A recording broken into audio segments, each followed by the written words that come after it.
ሰላም ጤና ይስጥልን ክቡራትና ክቡራን የፍቅር ሊቃል የዩቲዩብ ገጽ ተከታታዮች እንዴት ናችሁ? እንዴት አይነት ድንቅ የፕሪሚየር ሊግ ሳምንት ተመለከትን።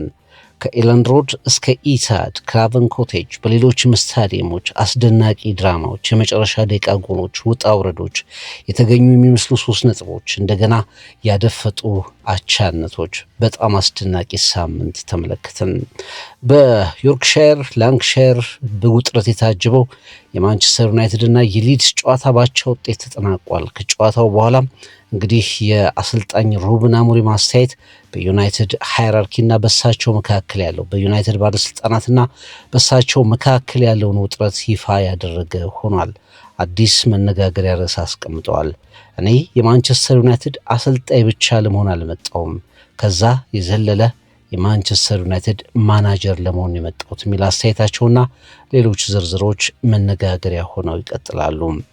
በኢታድ ማንቸስተር ሲቲ እና ፔፕ ጓርዲዮላ 3ቱን ነጥብ ለመውሰድ ከጫፍ ደርሰው ነበር። ግን ደግሞ ቼልሲ በመጨረሻ ደቂቃ ላይ በነጠቃቸው ጎል አማካይነት ባስቆጠረባቸው ጎል አማካይነት 2 ነጥቦችን ጥለዋል።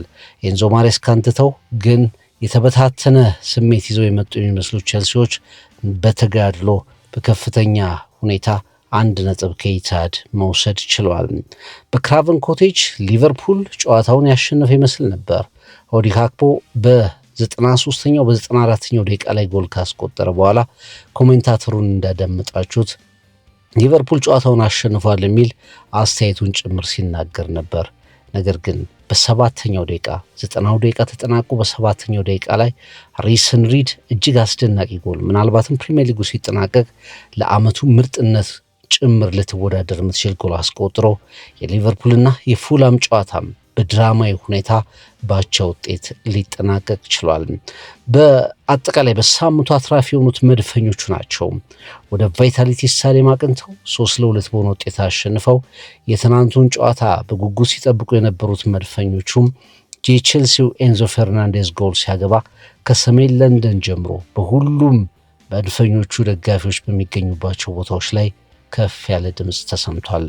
አሁን የፕሪሚየር ሊጉ አናት ላይ የ6 ነጥብ ልዩነት ያሳያል። አርሰናል ከፊት አንደኛ በ48 ነጥቦች፣ ማንቸስተር ሲቲ እና አስቶን ቪላ 42 ነጥቦችን ይዘው በግብ ክፍያ ተበላልጠው ይከተላሉ። የመድፈኞቹ ሳምንት ነበር። በጣም አስደናቂ የፕሪሚየር ሊግ ባትሎችን፣ ፍልሚያዎችን የተመለከትንበት፣ ማናጀሮች ስራቸውን ያጡበት፣ እንዲሁም ደግሞ የቀሩት አሰልጣኞች ደግሞ ስራቸውን ለማዳን ከፍተኛ ትንቅንቅ ውስጥ የሚገቡበት፣ ተጫዋቾች በውጥረት የተፋለሙበት፣ አንዳንዶቹ የተሳካላቸው፣ አንዳንዶቹ ደግሞ በመጨረሻ ደቂቃ ያዘኑበት፣ ጥቂት ርቀቶች ከድል እንዲሁም ደግሞ ጥቂት ርቀቶች ካቻነትና ከሽንፈት ላይ ፕሪሚየር ሊግ ምን አይነት ድራማ ነበር። ከኤለንድ ሮድ እንጀምራለን። ሊድስ ዩናይትድ ከማንቸስተር ዩናይትድ የእሁድ ከሰዓቱ የመጀመሪያም ጨዋታ ነበር። እንግዲህ ይሄ አጠቃላይ ጨዋታው በ1-1 ውጤት ቀደም ሲል እንደተጠናቀቀ ገልጸናል እና ወደ ኤለንድ ሮድ በተለምዶ በጣም ለማንቸስተር ዩናይትድ ሆስታይል ከሚባሉ በጣም አስፈሪና በከፍተኛ ጥላቻ ጭምር አቀባበል ከሚደረግላቸው ስታዲየሞች መካከል ወደ አንዱ ነበር ያቀኑት። በእርግጥ ሩበን አሞሪም በአጠቃላይ ከጨዋታው በፊት እንደተናገሩት የአሉኝን አማራጮች ተጠቅሜ ለተጫዋቾቼ የሚመች የጨዋታ ቅርጽና ስትራክቸር ይዤ ጨዋታውን ለመቀበል ሞክራለሁ። ታሪኩን አውቃለሁ። የላንክሻየር ዮርክሻየር ትንቅንቅ፣ የሊድስ እና ማንቸስተር ዩናይትድ የሁለቱ ዩናይትዶችን ትንቅንቅ አውቃለሁ። ይሄ ግን በእግር ኳስ የሚጠበቅ ነበር ብለዋል። የዳንኤል ፋርከው ሊድስ በንጽጽር እንግዲህ ባለፉት 7 ጨዋታዎች ላይ አልተሸነፈም። ምናልባትም እንግዲህ በዚህ ጨዋታ ላይ ደግሞ አስቀድሞ ጎል አስቆጥሮ ነጥቡን ባለመውሰዱ ከመቆጨት ውጪ በብዙ ነገሮቹ ጥሩ ነበር ማለት እንችላለን። ሩበን አሞሪም እንግዲህ በጣም የሚተቹበትን የተለመደውን የ3-4-3 አሰላለፍ ይዘው ነው የገቡት። በኋላ ላይ ሌኒ ዮሮን አስወጥተው ጆሹዋ ጀርኬዚን አስገብተዋል ማጥቃት ሲያስፈልጋቸው። ፓትሪክ ዶርጉን እንደገና በራይት ፍላንክ በቀኝ መስመር በኩል አሰልፈውታል። በቅርብ ጊዜያት ወዲህ የሚተቹባቸውን የፎርሜሽን ጉዳይ አሁንም በዚህ ጨዋታ ላይ ሳያስተካክሉ ገብተዋል ማለት እንችላለን።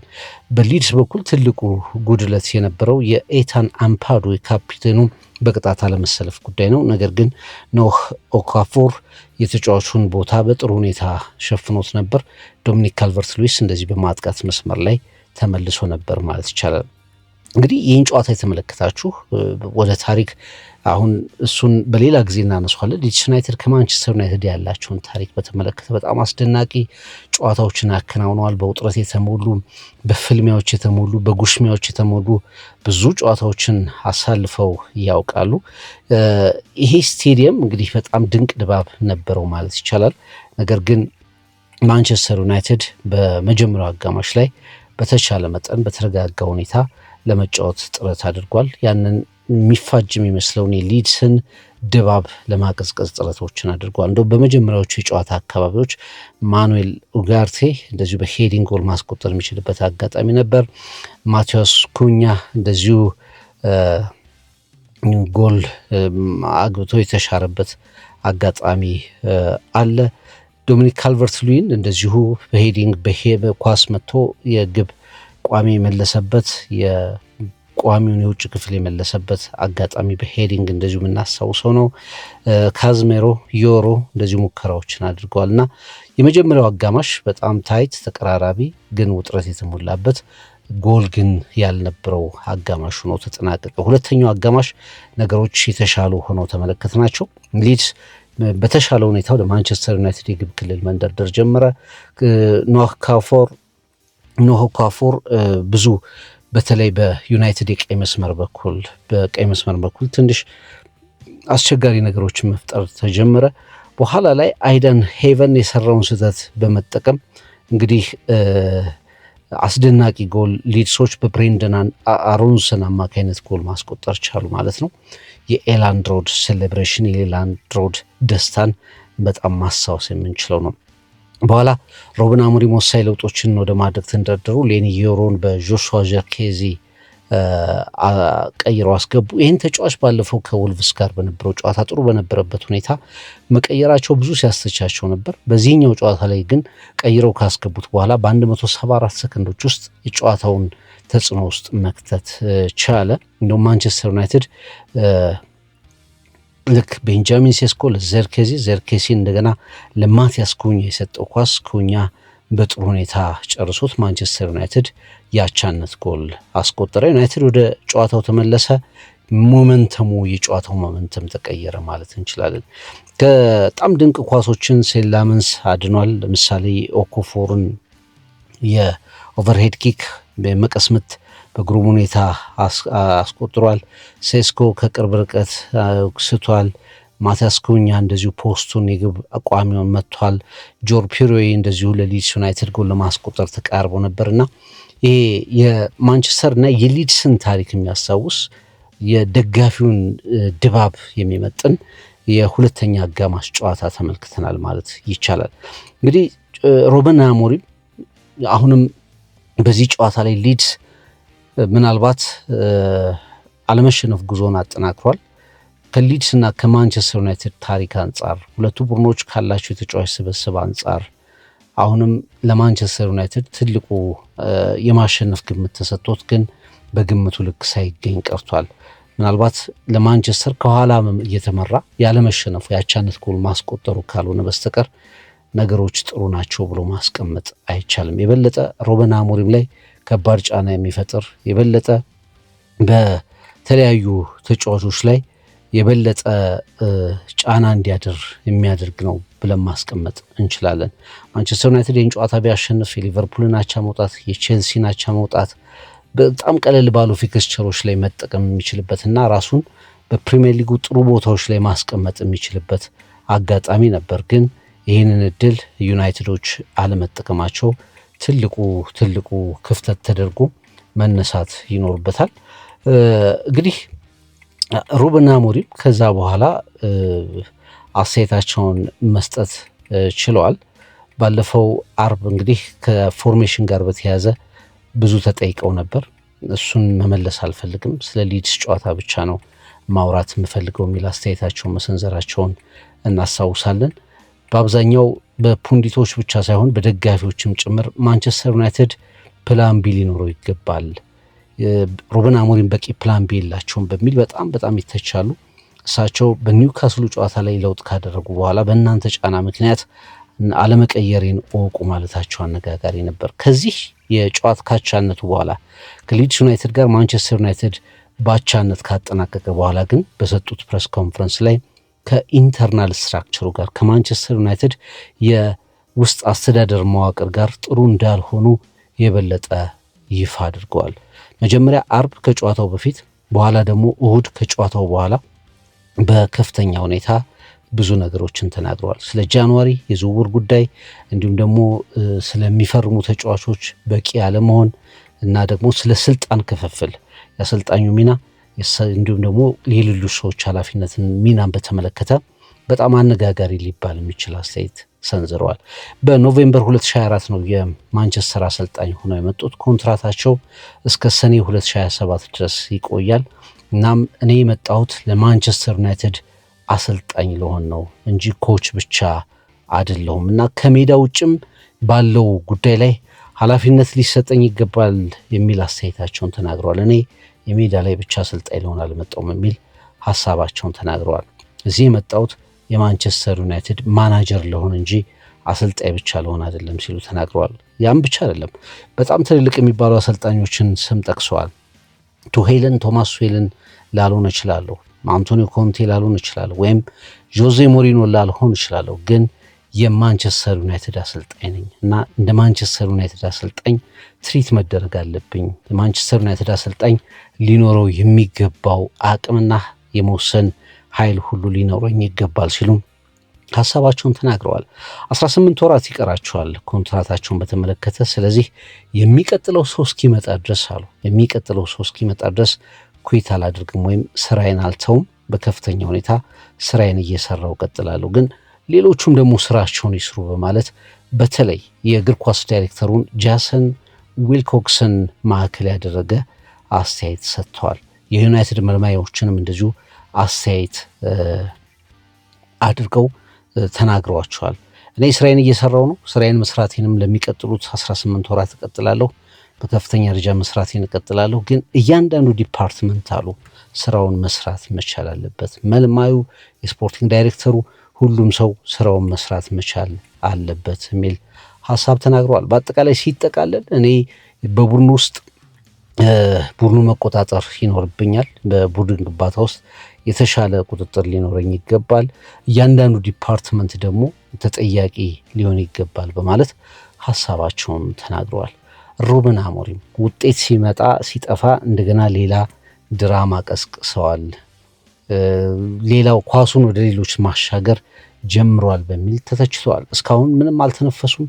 እስካሁን ሜዳ ላይ ብዙ ነገር አያወሩም። በአብዛኛው የሚያወሩት ነገር ስለ ትራንዚሽን፣ ስለ ማንቸስተር መለወጥ፣ ስለ ማንቸስተር ትልቅነት ነበር ሲያወሩ የቆዩት። ድንገት ግን ደግሞ አሁን ውጤት እየከዳቸው ሲመጣ ነገሮች አልስተካከል ሲሉ ኳሱን ወደ ማንቸስተር ዩናይትድ አመራሮች በተለይ ወደ ስፖርቲንግ ዳይሬክተሩ ወርውረዋል የሚሉ አስተያየት እየተሰጠባቸው ይገኛል።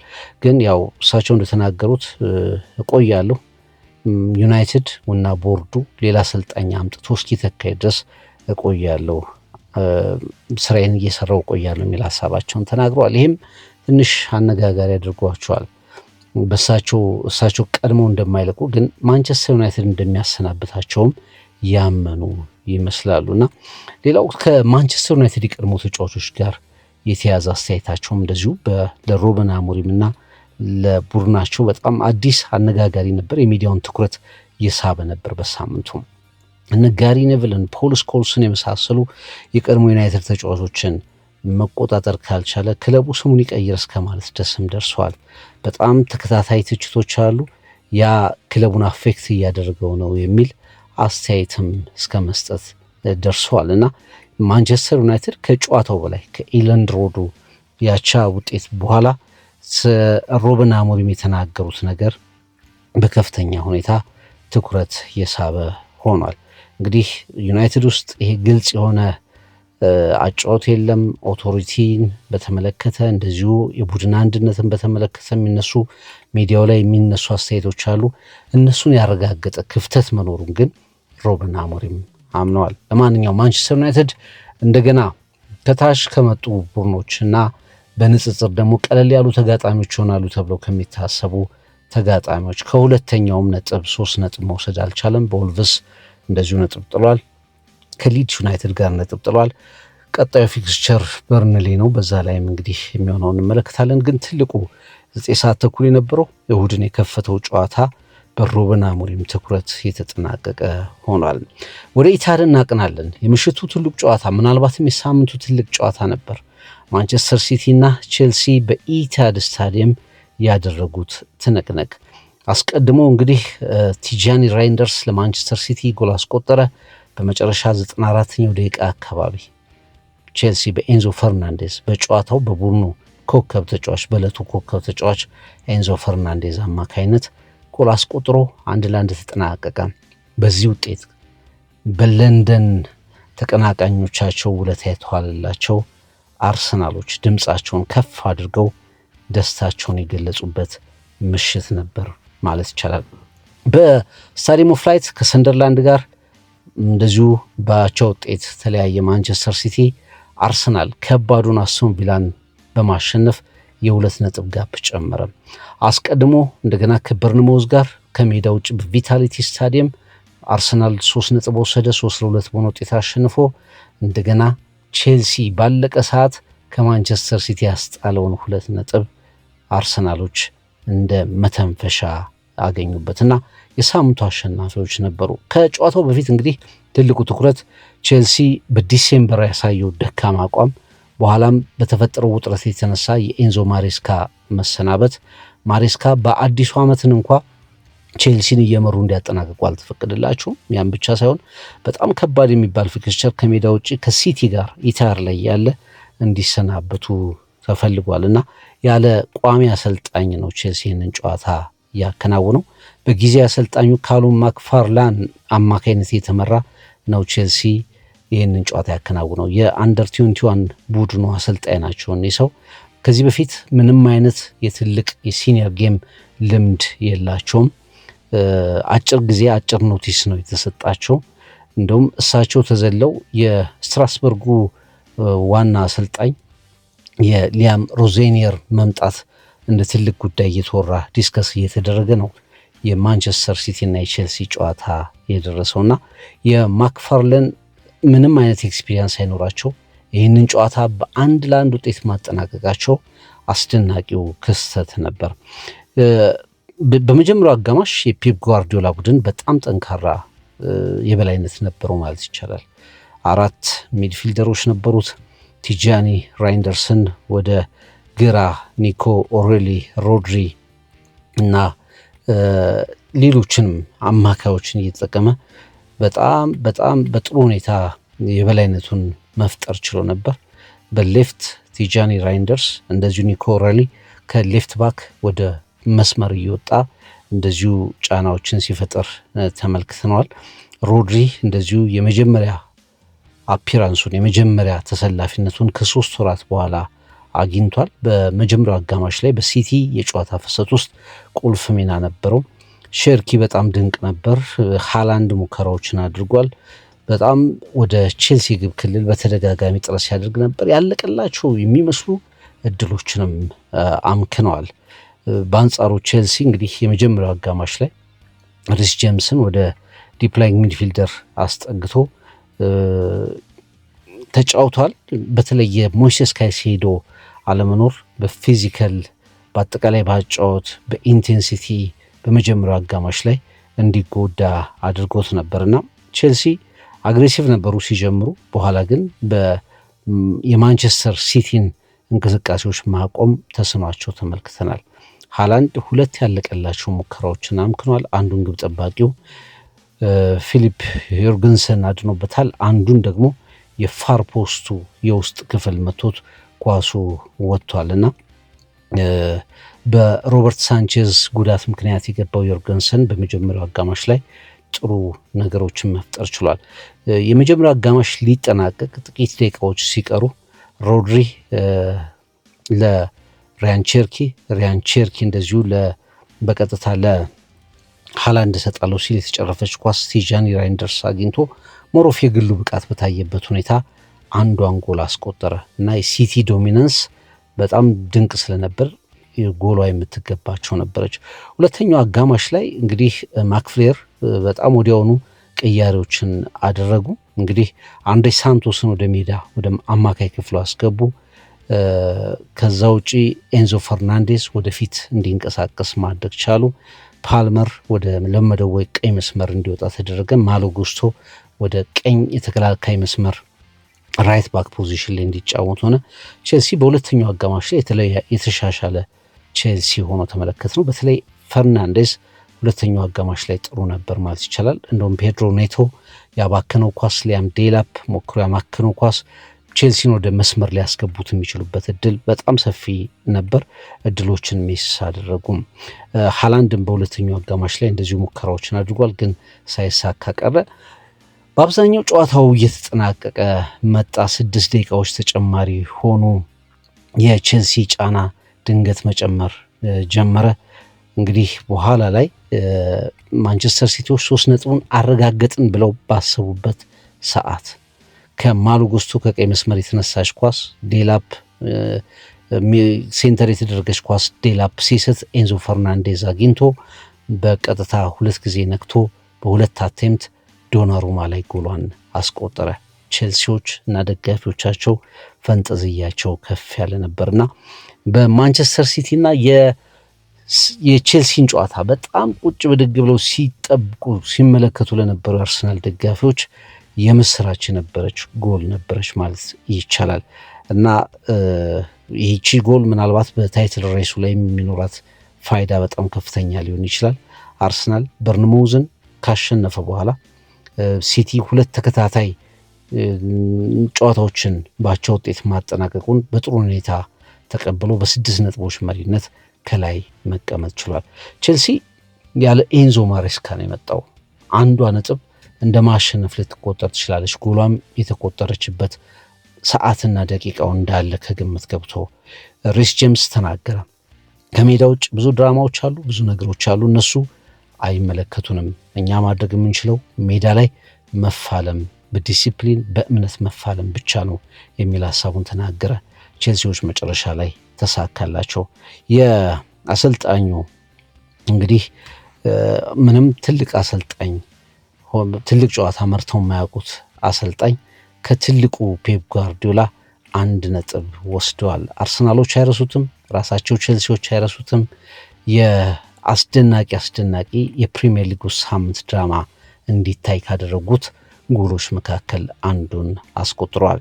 ሌላኛው ጨዋታ በክራቨን ኮቴጅ የተደረገው የፉላምና የሊቨርፑል ጨዋታ ነው። በጣም ኢንትረስቲንግ ድራማዎች የነበሩት የተለየ ጨዋታ ነበር ማለት ይቻላል። የሃሪሰን ሪድ 7ኛው ደቂቃ ላይ በባከነ ሰዓት በስቶፔጅ ታይም 7ኛው ደቂቃ ላይ 97ኛው ደቂቃ ላይ የተቆጠረች ጎል የሆዲ ሃክፖ ጎል እንደዚሁ ምን አይነት የስሜት መለወጥ! እግር ኳስ የመጨረሻው ፊሽካ እስኪነፋ ድረስ ጨዋታ እንደማያልቅ ያረጋገጠ ድንቅ ጨዋታ ነበር ማለት ይቻላል። በእርግጥ ውጤቱ ለሊቨርፑል በተለይ ሁለተኛዋ ጎልን አስቆጠርን አሸነፍን ካሉ በኋላ የተቆጠሩበት ጎል ሊቨርፑል በቶፕ 4 ለመጨረስ የሚያደርገውን ጉዞ የበለጠ ጎዳች ነች። የቡድኑን የራስ መተማመን እንደዚሁ ጎዳች ነች። አንፊልድ ላይ ከሊድስ ጋር ባቻ ውጤት ነበር ያጠናቀቁት። አሁን ከፉላም ጋር እንደዚሁ ባቻ ውጤት አጠናቀዋል። 4 ተከታታይ ነጥቦችን ተነጥቀዋል። ለድል በጥቂት ርቀት ላይ ነበሩ ሊቨርፑሎች። እውነት ለመናገር አሁንም ሁለቱም ቡድኖች ላይ የምናነሳው ምርጥ የማጥቃት እንቅስቃሴ ነበረው ጨዋታው፣ ግን ደግሞ በሁለቱም ቡድኖች በኩል ደግሞ የመከላከል ተጋላጭነትን በደንብ የተመለከትንበት ጨዋታ ነበር ማለት ይቻላል። ሊቨርፑሎች በሊድሱ ጨዋታ ጎል አላስቆጠሩም። በዚህኛው ጨዋታ ላይ ግን 2 ጎሎችን ማስቆጠር የቻሉበት አጋጣሚ ነበር።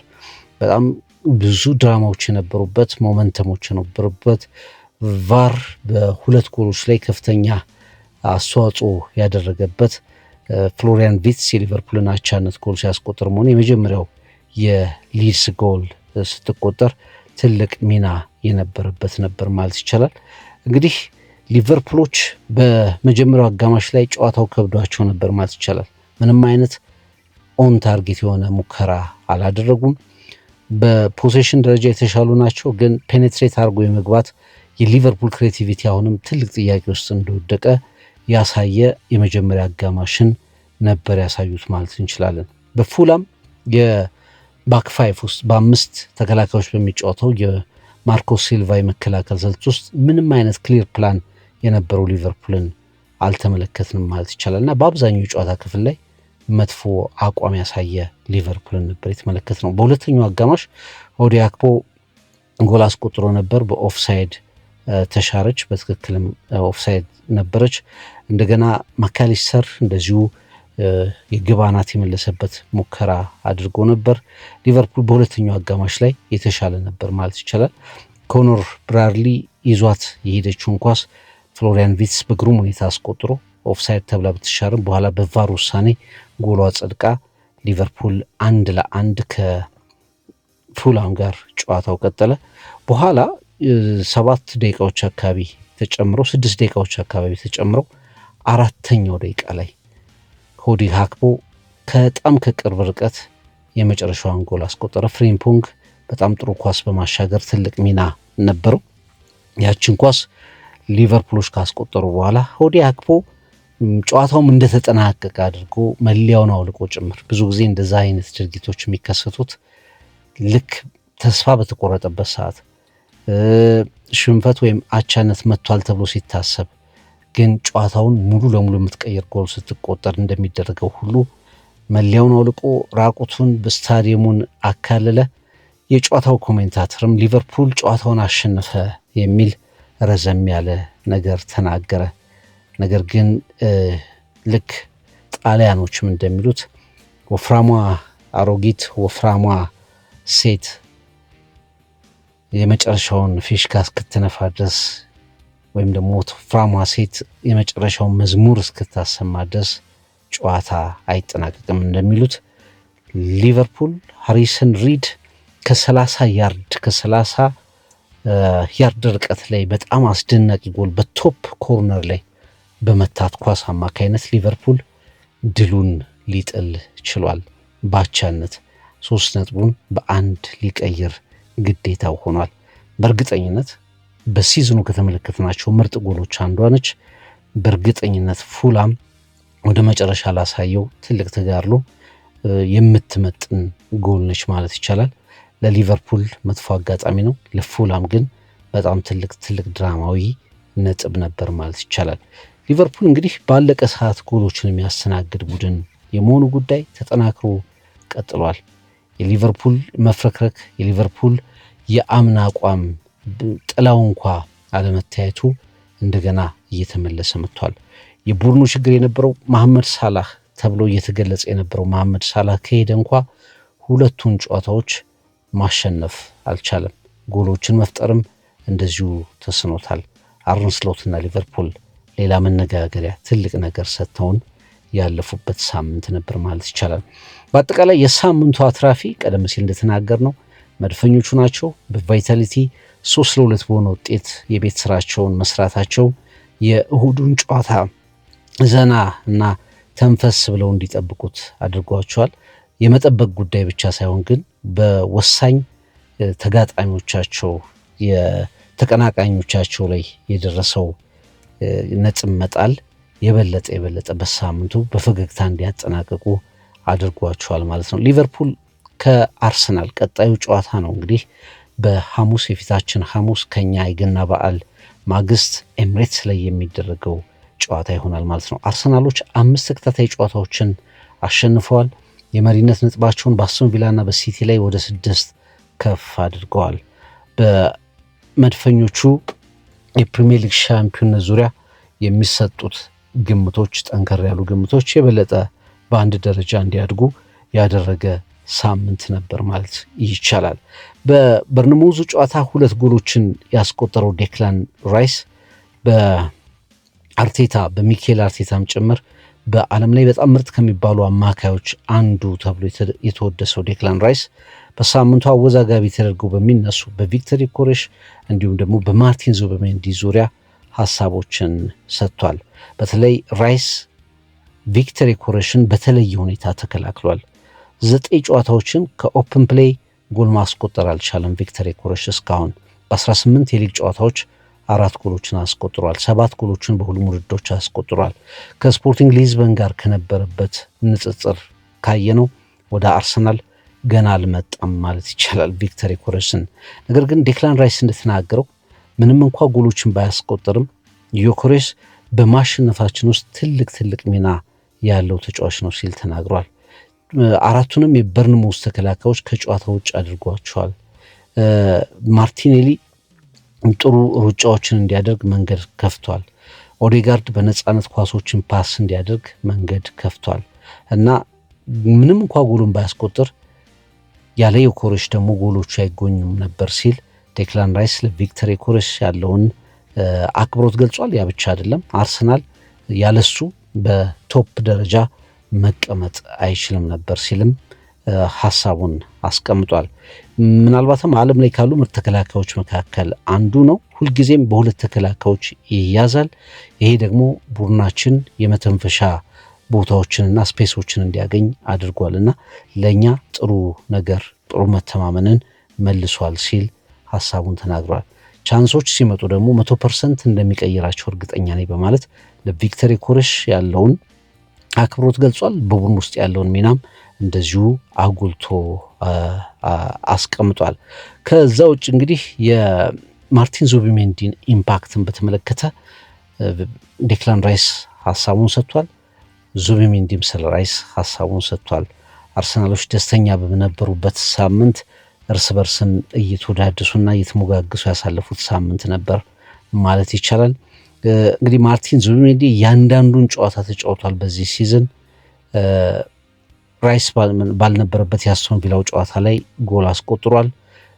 የአርሰናልን ሚድፊልድ በጣም በእርጋታ በከፍተኛ ብስለት እየመራ የሚገኝ ተጫዋች ሲል ራይስ ገልጾታል። ሜዳ ውስጥ ትልቁም ተጫዋች አይደለም፣ ግዙፉም ተጫዋች አይደለም፣ ጠንካራውም ተጫዋች አይደለም፣ ግን አእምሮ የሚሄድበት መንገድ፣ እግር ኳስን የሚመለከትበት መንገድ በጣም አስደናቂ ነው ሲል ሐሳቡን በጣም ያልተለመደ አይነት መዋሃድ አሳይቷል ሲል ተናግሯል። የተረጋጋ በደንብ ነገሮችን የሚያስተውል በታክቲክ በጣም ድንቅ እውቀት ያለው የስፔን 6 ቁጥር የመሆኑ ሚስጥር በቃ ድብቅ ያልሆነ በትክክል የሚገባውን ቦታ ያገኘ ሲል ተናግሯል። ይሄ ጥምረት እኔም ወጣት ነኝ እሱም ወጣት ነው፣ ወደፊት ለአርሰናል ብዙ እንዲያመጣ እንጠብቃለን ሲል ዴክላን ራይስ በዙቢሜንዲ መምጣት በጣም ደስተኛ እንደሆነ ተናግሯል። ዙቢሜንዲም ራይስን በተለየ ሁኔታ አድንቆታል። ወደ ለንደን ወደ አርሰናል ከመጣው በኋላ በራይስ ችሎታ በጣም ተገርሜያለሁ። ፊዚካሊ ያለው ብቃት፣ ቴክኒኩ፣ ከሴት ፒስ ጎሎችን የሚያስቆጥርበት መንገድ፣ መሪነቱ፣ የሜዳ ላይ መሪነቱ እና ሰዋዊነቱ በጣም አስደናቂ ነው። የተሟላ ተጫዋች እንደሆን እኔም እሱም ደግሞ የተሟላ ተጫዋች እንዲሆን የመደጋገፋችን ይቀጥላል። እስካሁን ለሱ የተሻለ መንቀሳቀስ ላደረግኩት ነገርም እኔ ደስተኛ ነኝ። እኔም ደግሞ የጎደሉ ነገሮች እንዲሞሉ ለሚያደርገው ነገር በጣም ደስተኛ ነኝ ሲል ሐሳቡን ተናግሯል። ከዚህ እኔ ከመምጣቴ በፊት ዴክላን ራይስ በጣም ጥሩ ተጫዋች ነበር፣ ግን በዚህ ዓመት ደግሞ አንድ ስቴፕ ያደገ ይመስለኛል ሲልም ማርቲን ዙቢሜንዲ ሐሳቡን አስቀምጧል። በአጠቃላይ በሳምንቱ መድፈኞቹ የታይትል ጉዟቸውን የቤት ስራቸውን በመስራት እንደገና ደግሞ ተጋጣሚዎቻቸው የጣሏቸውን ነጥቦች በመጠቀም የፈካ አድርገው ያጠናቀቁበት ሳምንት ነበር ማለት ይቻላል። አርሰናል ቀጣይ ተጋጣሚው የአምና ሻምፒዮኑ አምና ዋንጫውን የነጠቀው ሊቨርፑል ነው። ሐሙስ ምሽት በተለየ ሁኔታ የሚጠበቅ ጨዋታ ይሆናል። እንደዚሁም ቼልሲ እና አዲስ አሰልጣኙ በቀጣይ ሳምንት በከፍተኛ ሁኔታ የሚታዩ ይሆናል። የሩበን አሞሪም አስተያየት ከማንቸስተር ዩናይትድ ባለስልጣናት ምን አይነት ምላሽ ይሰጠዋል? በጣም የሚጠበቅ ጉዳይ ይሆናል።